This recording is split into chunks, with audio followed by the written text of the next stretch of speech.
ពិបាកមានកាបូបប្រេនល្បីៗចង់លក់តែមិនដឹងលក់នៅទីណាមែនទេ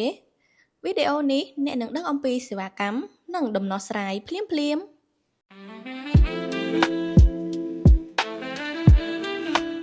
សូមជម្រាបសួរអតិថិជនទាំងអស់គ្នាសូមស្វាគមន៍មកកាន់ក្រុមហ៊ុន EcoRing Cambodia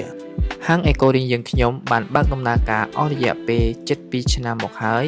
និងបានផ្ដល់សេវាកម្មដល់អតិថិជនប្រកបដោយភាពរួសរាយរាក់ទាក់និងប្រកបដោយវិជ្ជាជីវៈនៅទីនេះយើងមានលក់ទំនិញជាច្រើនដូចជា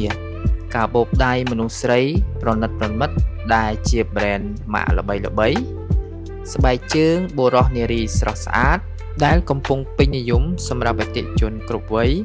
និងសម្លៀកបំពាក់ល្អៗដែលសុទ្ធសឹងជា brand សុទ្ធនិងមានតម្លៃថោកជាងទីផ្សារប្រហែល 50%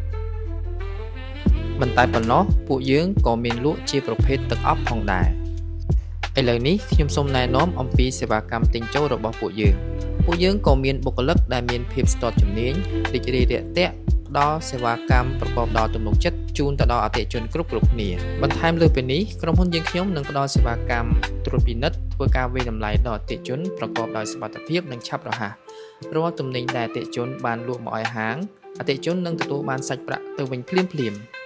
EcoRing Cambodia ផ្ដល់ជូនសេវាកម្មវាយតម្លៃនិងទិញចូលទំនិញ brand សុទ្ធដូចជាកាបូបដៃនារីស្បែកជើងនាឡិកាសម្លៀកបំពាក់និងគ្រឿងអលង្ការ brand ដែលបងប្អូនមានបំណងចង់លក់ដើម្បីទទួលបានសាច់ប្រាក់សម្រាប់អតិថិជនដែលមានចំណាប់អារម្មណ៍ទិញលក់ទំនិញ brand ល្បីៗអាចអញ្ជើញមកទទួលយកសេវាកម្មនៅហាង EcoRing ទាំងពីរសាខាគឺសាខាបឹងកេងកងនិងសាខាទូកុកសូមអរគុណ